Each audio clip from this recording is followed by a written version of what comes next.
तमाम समाचार पत्रों में ये प्रकाशित हुआ है कि मायावती जी ने ये कहा है कि विकास दुबे के एनकाउंटर से प्रदेश सरकार और पुलिस से ब्राह्मण समाज और मुस्लिम समाज आतंकित है। क्या कहना चाहते हैं आप उनके इस बयान पे?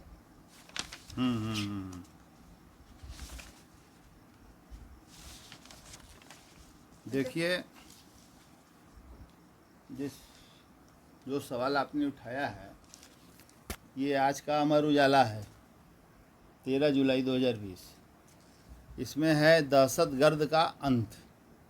शहीद सीओ की बेटियां बोली, मुख्यमंत्री ने वादा निभाया, वो हमारे पिता समान। परिजनों की मांग, वारदात में शामिल सभी आरोपियों पर जल्द हो कार्रवाई। दहशतगर्द की तरह मिले विनय और केके को सजा। बहादुरी और जनता के विश्वास के किस्से। पत्नी ने कहा, एनकाउंटर पर सवाल उठाने वाले देशद्रोही। अब देखिए, एसआईटी से बोले गांव वाले, विकास ने किसी की ज़मीन कब्जाई तो किसी की हड़प ली रकम। एसआईटी ने गांव पहुंचकर जुटाए साक्ष्य, जबरन करवाता था पंचायत, पुलिस नहीं करती थी कार्रवाई। दर्जनों लोगों से लाखों रुपए हड़प कर गया। विकास दुबे, ये विकास दुबे से जुड़ी कार्रवाई से ब्राह्मण समाज भयभीत व आतंकित। मायावती कहा, एक गलत व्यक्ति के अपराधों की सजा के तौर पर पूरे समाज को प्रताड़ित करना ठीक नहीं। तो पहले मायावती जी का देखिए भाई।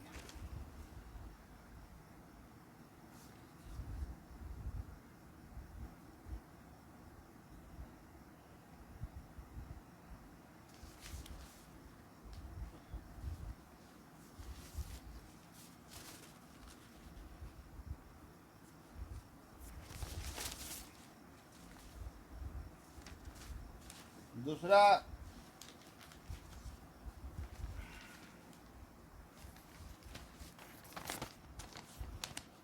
बिकरू गांव के ग्रामीण बोले, अत्याचारी था विकास दुबे।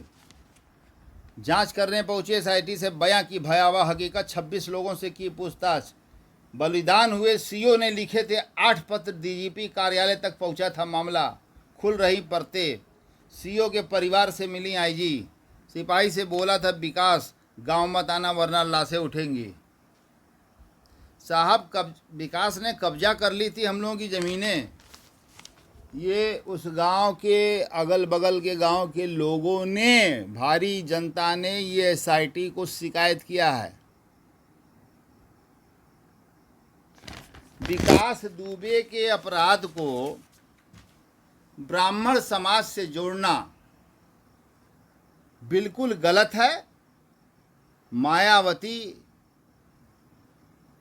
ने यह बिल्कुल गलत बयान दिया है। ब्राह्मण समाज का एक अलग पहचान है। ब्राह्मण समाज के लोग हमारे कुलगुरु हैं, हिंदू धर्म के कुलगुरु हैं, हिंदू धर्म के ध्वजवाहक हैं।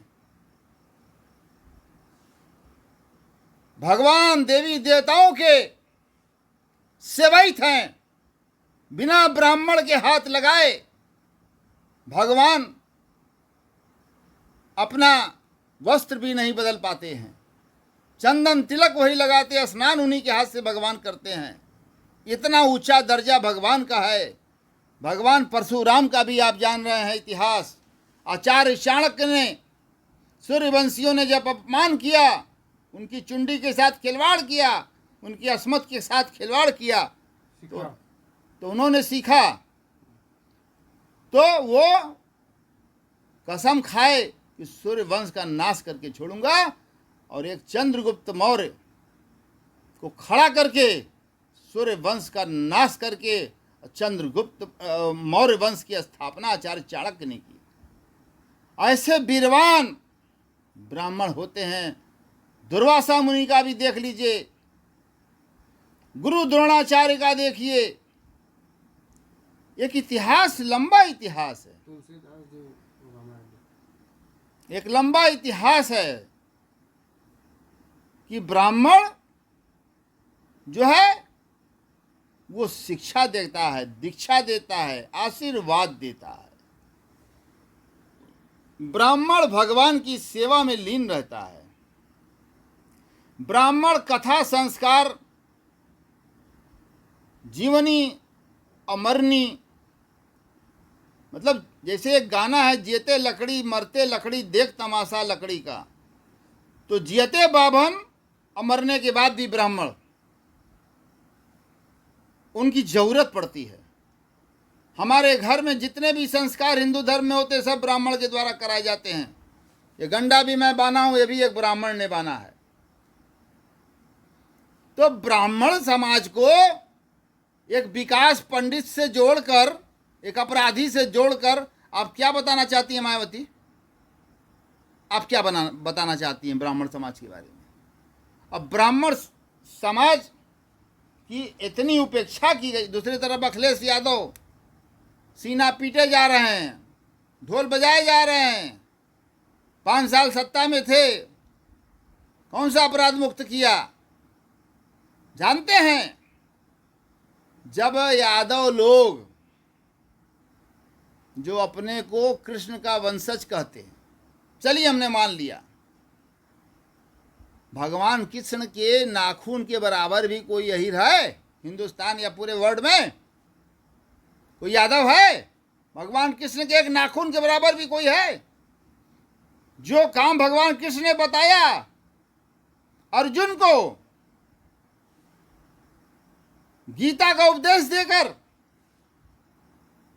गीता का उपदेश 10, 20, 50 पन्ने का नहीं, है ग्रंथ है। क्या गीता के उपदेश को यादव समाज ने अपनाया, अखिलेश यादव ने अपनाया, कि माननीय मुलायम सिंह जी यादव ने अपनाया, कि दर्शन सिंह यादव ने अपनाया, कि बलराम सिंह यादव ने अपनाया, कि लालू यादव ने अपना लिया, कि साधु यादव ने अपना लिया? किसी ने अपनाया? भगवान कृष्ण के वंशज कहने के पहले सोचो यादव समाज के लोग कि भगवान कृष्ण और तुम्हारे में जमीन आसमान का अंतर है। तुम भगवान कृष्ण के वंशज कहलाने के लायक नहीं हो। हैं? नहीं, अखिलेश ने तो कहा है कि सुदामा के साथ कृष्ण है। देखिए, सुदामा के साथ कृष्ण है ना। मैं तो कह रहा हूं कि कृष्ण के नाखून के बाल के बराबर कोई यादव है, यदुवंशी कोई है जो कहता है कि हम उनके भगवान कृष्ण के वंशज हैं? हम कैसे वंशज हैं आप? भगवान कृष्ण ने जो गीता का उपदेश दिया उसको आप क्या जानते हैं? को श्लोक याद है किसी अहीर को? जब यादव की सत्ता बनती है 1989 में, माननीय मुलायम सिंह जी यादव की सरकार, 1993-94 में माननीय मुलायम सिंह जी बसपा की सरकार, लगातार फिर अखिलेश यादव की सरकार, जब जब यादव का सरकार होता है, जब जब यादव की सरकार होती है, जब यादव की सरकार बनती है, तो यादव दूध मलाई खाना बंद कर देते हैं, भैंस भी दूना बंद कर देते हैं। दूसरे बिरादरी के आदमी को कहते हैं कि हमारा 200 गैया 200 भैंस देते हैं। अब बंदूक निकालते हैं, जो सपा शासन काल में यादव लोगों को 90% बंदूकों का लाइसेंस दिया गया। बेचारे व्यापारी मारे मारे फिर रहे हैं, किसी को लाइसेंस नहीं नसीब है। और लाइसेंस का पैमाना क्या है? जब सत्ता पक्ष का आदमी, मंत्री, विधायक, सांसद जब तक लिख के नहीं देगा, जब तक डीएम से नहीं कहेगा, एक भी लाइसेंस नहीं बनेगा। तो ये पूरी लाइसेंसी अपना असलाह निकाल लेते हैं। जब समाजवादी पार्टी की सरकार बनती है, और उसके अलंबरदार नेता कभी माननीय मुलायम सिंह यादव हुआ करते थे, शिवपाल यादव हुआ करते थे, और अब अखिलेश यादव जी हैं। अब ये जो है बंदूक राइफल सब निकल जाती है, स्कॉर्पियो गाड़ी निकालो गैरेज में से, सफाई पूरा होता है, बंदूक राइफल का पूरा तेलिंग ऑयलिंग सब करते हैं यादव लोग। और दूध की जगह दारू पीने लगते हैं, और दारू पीकर भागने लगते हैं, गुंडाई करते हैं। दरोगा को दरोगा नहीं समझते, इंस्पेक्टर को इंस्पेक्टर नहीं, क्या सीओ क्या आईपीएस क्या एसपी और क्या डीएम है, जो भी है वो समाजवादी पार्टी का सीएम है। भारे अखिलेश यादव जी, बिरादरीवाद बहुत बड़ा जहर है। और बिरादरीवाद सपा और बसपा के अंदर सबसे ज़्यादा है। और उधर राष्ट्रीय जनता दल बनाए हैं माननीय लालू यादव, चारा घोटाला में अंदर हैं, शुगर पेशेंट भी हो गए हैं सोचते सोचते। अजीब हाल है भाई। तो मैं कहना चाहता था कि ये मायावती बहुजन समाज पार्टी के अलंबरदार नेता स्वर्गीय बाबा साहब, बाबा और साहब भी, बाबा भी थे साहब भी थे, डॉक्टर भीमराव अंबेडकर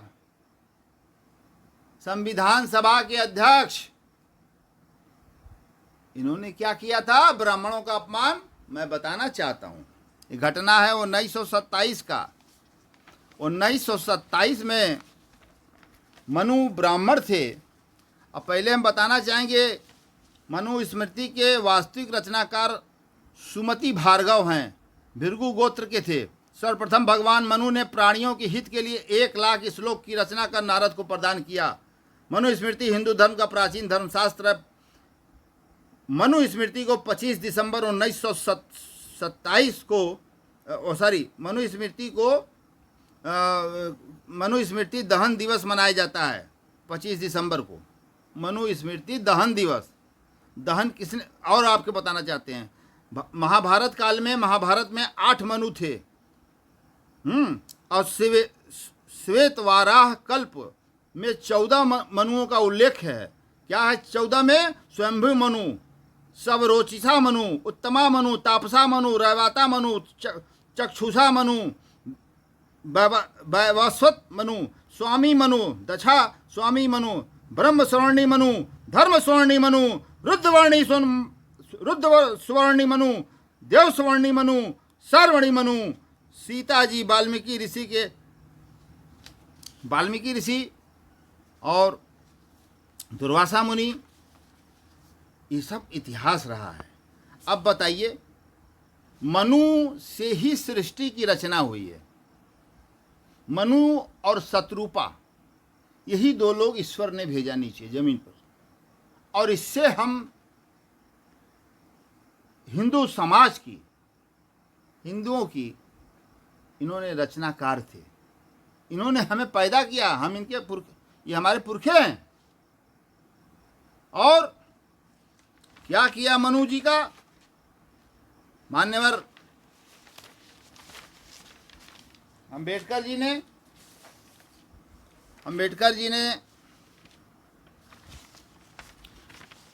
डॉक्टर भीमराव अंबेडकर, मनु स्मृति को डॉक्टर भीमराव अंबेडकर ने 25 दिसंबर 1987 को मनु शत्रुपा सनातन समाज की सृष्टि रचयिता थे।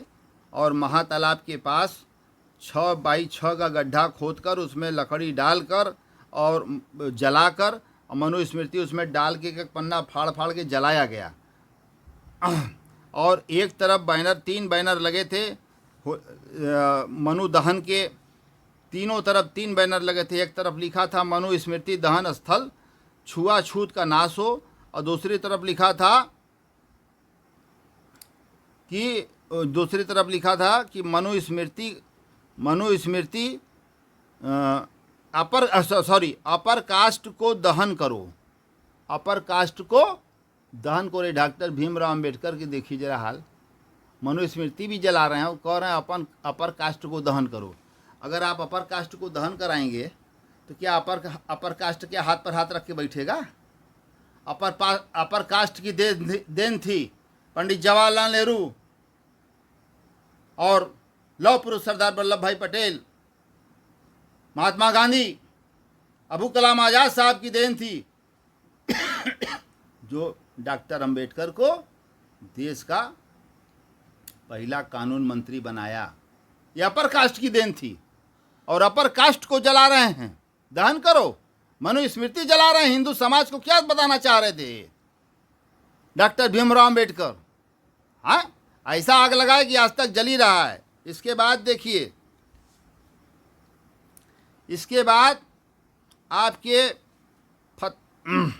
जब मनु स्मृति दहन करने के लिए कोई ज़मीन नहीं दे रहा था, तो एक फत्ते खान नाम का आदमी था, मुसलमान था, उसने जो है डॉक्टर भीमराव अंबेडकर को अपनी ज़मीन मुहैया कराई तालाब के किनारे कि आप इस पे जो है मनु स्मृति का दहन करिए और अपर कास्ट को भी दहन करिए। तो ये अपर कास्ट के सबसे बड़े विरोधी डॉक्टर भीमराव अंबेडकर, कांसीराम, मायावती, ये लोग हैं। और आज इनको बड़ी चिंता धर ली है। ब्राह्मण समाज क्या इनके बल बजी रहा है? ब्राह्मण समाज अपनी लड़ाई लड़ना नहीं जानता है। जरा छू कर देख ले ब्राह्मण समाज को सरकार, हिम्मत नहीं है। लेकिन विकास दुबे जैसा लोग, विकास दुबे जैसे क्रिमिनल, जो सब्जी वाले, ठेला वाले, खुमचा वाले, मूंगफली वालों से भी डेली तहबाजारी करवाता था, गुंडा टैक्स लेता था इतने गरीब लोगों से। राशन का दुकान भी उसी के लोगों के नाम से था, अगल बगल सुदूर गांव में। औरतों का मैंने टीवी पर सुना आज तक पे कि 3 महीना में 1 महीने का राशन देता था और 2 बार अंगूठा लगवा लेता था। इतना निकम्मा, इतना कमीना विकास दुबे था। मैं नहीं समझता हमारे देश, हमारे भारत के, हमारे ब्राह्मण समाज के लोग, जिनका गौरवान्वित इतिहास रहा है, जो कुल गुरु हैं, हमारे ध्वजवाहक हैं हिंदू धर्म के, मैं नहीं समझता कि वो विकास दुबे के मामले में कहीं से भी वो उनके अंदर रोष है, ऐसा नहीं है। और मायावती ये भड़का रही है।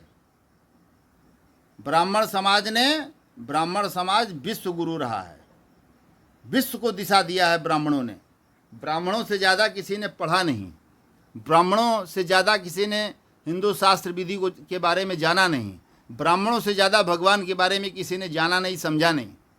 भगवान के अति निकटस्थ रहने वाली बिरादरी का नाम है ब्राह्मण समाज, जो ब्रह्म तक, और ब्रह्मेश्वर, परम पिता परमेश्वर भी इनको कहा जाए तो अतिशयोक्ति नहीं होगी। और दूसरी तरफ लंदन में भी जो है, और ब्रिटेन में, लंदन में जगह जगह पर जो है मनुस्मृति जो है जलाई गई बहुजन समाज पार्टी के कार्यकर्ताओं के द्वारा, बहुजन समाज पार्टी के समर्थकों के द्वारा। ये वहाँ भी जलाया गया मनुस्मृति। और मैं कहना चाहता हूँ कि मायावती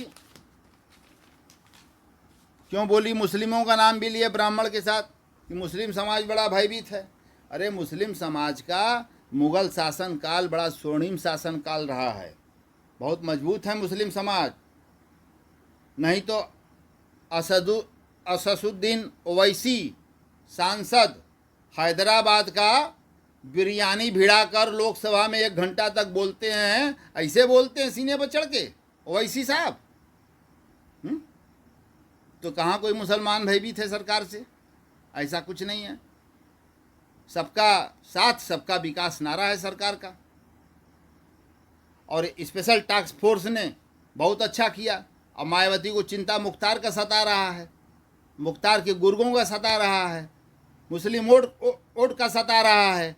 इसलिए मुख्तार समर्थकों के, मुख्तार के जितने सुपारी किलर हैं और उनके धंधों में जितने लोग लगे हैं, सबको गिरफ्तारी करा रही है सरकार। तो मायावती को बड़ा दुख हो रहा है। ये मुस्लिमों के अंदर बड़ा भय है। अरे मुस्लिम में मुख्तार ऐसा कर्म क्यों करता है कि भय है? मुस्लिम समाज में आदमी अगर गोली चलाएगा तो क्या 302 में नहीं जाएगा? 307 दर्ज नहीं होगा? कोई भी समाज का आदमी हो।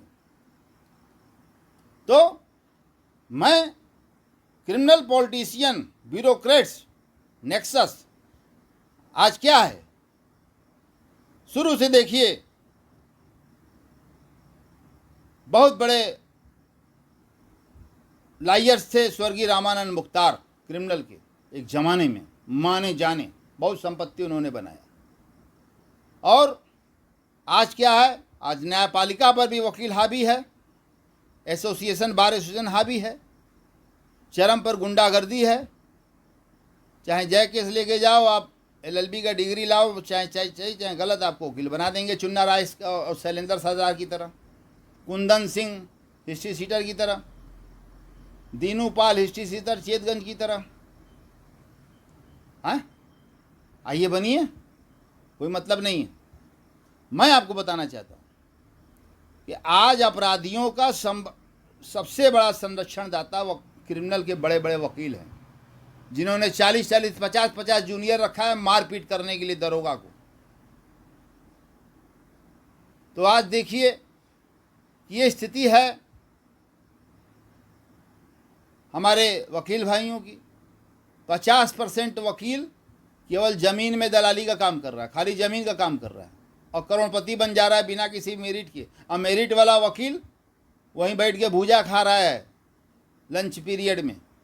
बड़े दुख की बात है। और ऐसे ही वकीलों को जज लोग भाव भी देते हैं, जिनके पीछे 40 to 50 to जूनियर खड़े हैं। क्या है, ये बहुत बड़े वकील हैं। ये क्या है, झंडू छोटे वकील हैं। छोटे वकीलों को की कम सुनवाई होती है, 2 मिनट में फाइल फेंक दी जाती है। बड़े वकील घंटा भर चिल्लाते हैं, जज साहब सुनते रहते हैं। ये भेदभाव है, ये भेदभाव नहीं होना चाहिए। वकील वकील है,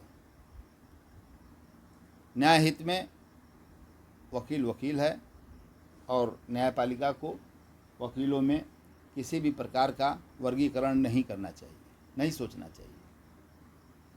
तो मैं आपको बताना चाहता हूं कि Bohra committee report ministry of home affairs, ये बोहरा कमेटी बनाई गई थी और ये कमेटी इसलिए थी कि क्रिमिनल पॉलिटिशियन ब्यूरोक्रेट्स नेक्सस के ऊपर बनाई गई थी। रिपोर्ट मांगी गई थी, 3 साल में इन्होंने रिपोर्ट सबमिट किया। NN बोहरा होम सेक्रेटरी 5/10/1993 को इन्होंने सबमिट किया और 1990 में इनको जांच मिली थी। बोहरा कमेटी में होम सेक्रेटरी जो है बीबी बोहरा चेयरमैन थे, सेक्रेटरी रेवेन्यू जो है मेंबर थे, DIB मेंबर थे, डायरेक्टर CBI भी मेंबर थे और JSPPMHA ये भी मेंबर ऑफ सेक्रेटरी थे। इसका हम आपको थोड़ा सा उदाहरण दिखाना चाहते हैं। ये बोहरा कमेटी जो बनाई गई थी अपराधियों के लिए, अपराधियों और ब्यूरोक्रेट्स के करप्ट पॉलिटिशियन के नेक्सस की जांच के लिए बनाई गई थी, लेकिन ये भी जो है ठंडे बस्ते में डाल दिया गया। ये कह रहे हैं, in the first meeting of the committee held on 15 July 93, I had explained to the members that government has established the committee after seeing the reports of our intelligence and investigation agencies on the activities but a linkage of the Daud Ibrahim gang consequent to the bomb blast in Mumbai in March 1993. From these various reports, it is apparent that the activities of Mehman brothers and Daud Ibrahim had progressed over the year, leading to the establishment of a powerful network. This could not have happened without these elements having been protected by the functionaries of the concerned government department, especially custom, income tax, police and others. It was therefore necessary to identify the linkage and to also determine how such information could be timely collected and acted upon in the future. अब आपको मैं इसका और एक पढ़ के सुना दे रहा हूँ। डायरेक्टर CBI ने क्या कहा, अपना मत क्या व्यक्त किया। डायरेक्टर CBI तत्कालीन,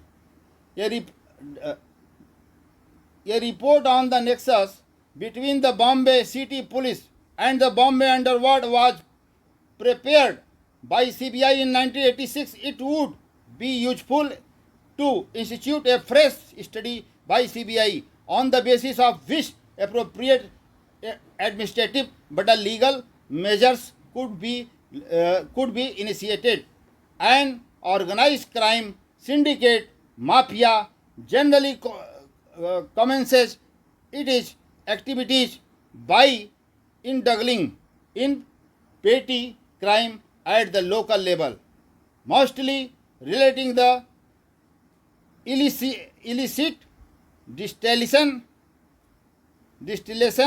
gambling, organized satta and prosecution in the larger towns.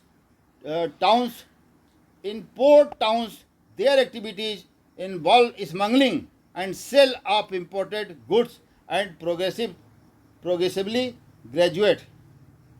तो ये यही कहा, to narcotics and drug trafficking in the bigger cities the main sources of the income relates to real estate. बड़े बड़े माफियाओं अपराधियों का जो इनकम का स्रोत है, सीबीआई डायरेक्टर कह रहे हैं, real estate, forcibly occupying lands, buildings, procuring such properties at cheap rates by forcing out the exciting occupants, tenants, etc. Over time, the money power thus acquired is used for building UP contacts with bureaucrats and politicians, and expansion of activities with impunity.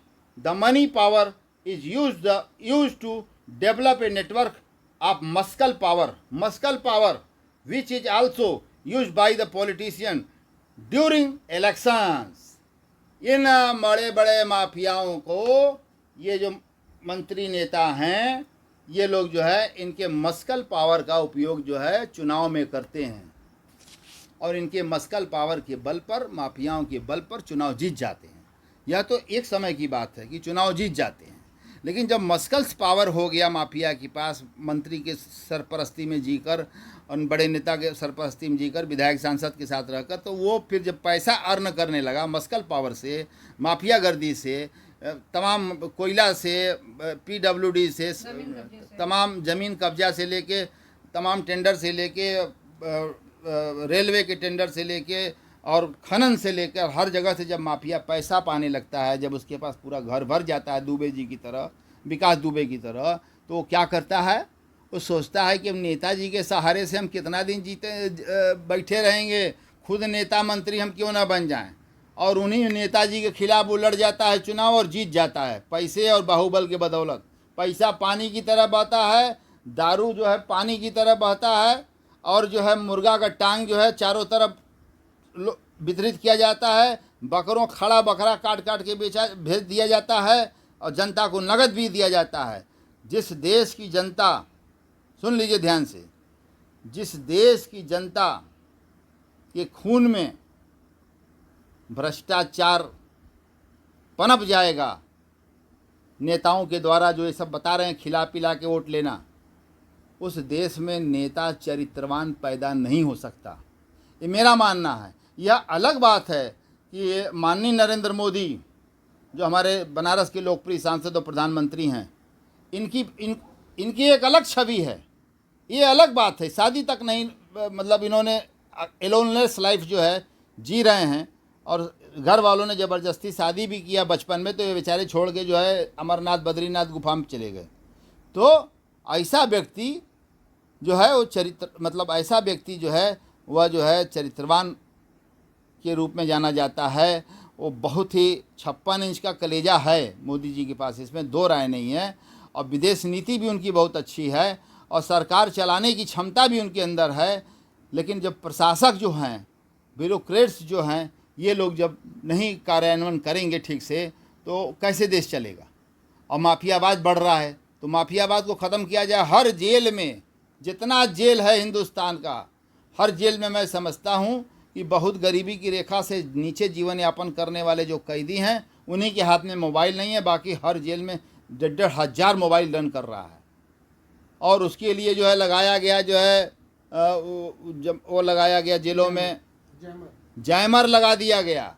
Jammer लगाने के बाद भी jail के अधीक्षक और jail superintendent, चाहे जितना बड़ा माफिया हो, सब महीना हफ्ता देते हैं।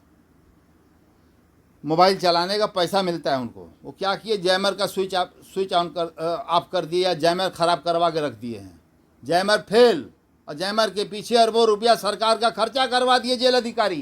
तो जेल अधिकारियों के खिलाफ भी जो है कार्रवाई होनी चाहिए और जांच होनी चाहिए। मैंने तो नैनी जेल के तत्कालीन जेल अधीक्षक कामता सिंह बहुत अड़ता था, मैंने उसको गिरफ्तार कराया था विजिलेंस से। 35,000 रुपया घूस ले रहा था सिपाही भर्ती के नाम पर। बताइए, ये हाल है जेल के अधीक्षकों का। सब करोड़पति हैं, जेल के जितने अधीक्षक, डिप्टी जेलर, ये सब करोड़पति बन गए हैं। सब माफियाओं से पूरा जेल माफियावाद हो रहा है, पूरा जेल चला रहे हैं। जेल के अंदर अन्नू त्रिपाठी का मर्डर हो गया, जेल के अंदर मुन्ना बजंगी मारे गए, जेल के अंदर तमाम 1982 में सेंट्रल जेल में मर्डर हुआ कट्टन से। तमाम जो है जेल के अंदर ये सब चल रहा है। पूरा एकदम असलहा जो है लेके लोग माफिया बैठ रहा है, चाहे ब्रजेश सिंह हो, चाहे मुख्तार अंसारी हो, चाहे जो हो, और चाहे धनंजय सिंह हो, और चाहे विनीत सिंह है, एक नंबर का जो है लुटेरा विनीत सिंह, अपहरण करता। इतना अपहरण बनारस में किया कि कितने व्यापारी भाग गए छोड़ के अपना कल कारखाना जाके गुजरात में बसा लिए। इतना अपहरण करके रुपया दुआ, मायावती को रुपया दे दिया। मायावती को नंबर 2, नंबर 1 से कोई मतलब नहीं है। 25 टो मशीन रन करता है, धड़ाधड़ गिनाता है पैसा, बोरा में पैक होता है। जब भी आनंद अपने भाई आनंद को बोलते हैं इसको सल्टा दो, समेट के रखो। आए मायावती का क्या पैमाना है, कौन सा करेक्टर है मायावती का? आए पहले नसीमुद्दीन सिद्दीकी को मियाँवाद के नाम पर लगाई थी, और जब नसीमुद्दीन सिद्दीकी सटक गए तो फिर से मुख्तार को ले लिया और कहा ये तो दलितों के लिए गोली चलाता है। अरे मायावती, तुम बहुत गिर चुकी हो, बहुत गिरी हुई महिला हो चुकी हो। तुम्हारा कोई धर्म, ईमान, मजहब, भाषा कुछ नहीं है। अब मैं तेरे बहुजन समाज पार्टी के करोड़, 10 करोड़, 50 करोड़ कार्यकर्ताओं से डरने वाला नहीं हूँ। अकेला भिड़ूंगा, अकेला मैं तैयार हूँ। तो मैं एकला चलो रे के सिद्धांत को प्रतिपादित करता हूँ। जो आदमी अपने पीछे भीड़ देखकर बोलता हो, उससे बड़ा नपुंसक कौन हो सकता है? मैं मर्द हूँ, मैं अपने आगे सिर्फ देखता हूँ, मैं अपने को देखता हूँ, और अपने जो आराध्य देव हैं उनकी पूजा करता हूँ, उनका स्मरण करता हूँ, और गरीबों को, जो गरीबी की रेखा से नीचे जीवन यापन करने वाले हैं, उनका आशीर्वाद लेता हूँ, और उनके आशीर्वाद की बदौलत मैं जाना और पहचाना जाता हूँ। मैं अपनी वाणी को विराम देने से पहले मायावती के इस वक्तव्य की मैं कड़ी निंदा करता हूँ कि ब्राह्मण समाज का ये अपमान है। अब ब्राह्मण समाज का अपमान करने से बाज आएँ, और ब्राह्मण समाज इस बात पर विचार करे कि डॉक्टर भीमराव अंबेडकर ने मनुस्मृति को कितनी बार यहाँ से लेके ब्रिटेन से लेके लंदन तक जलाया और जलवाया, और उसी जो है डॉक्टर भीमराव अंबेडकर बहुजन समाज पार्टी के अलंबरदार जो है प्रेरणा स्रोत बने हुए हैं। तो मैं अपनी बातों को समाप्त करते हुए मैं सिर्फ यही कहना चाहता हूँ कि ब्राह्मण जो हमारे कुलगुरु हैं, ब्राह्मणों की जय हो। विकास दुबे जिसे ब्राह्मण की मैं बात नहीं करता, जो जय हो। सत्यमेव जयते, न्यायपालिका जिंदाबाद, और न्यायपालिका जिंदाबाद।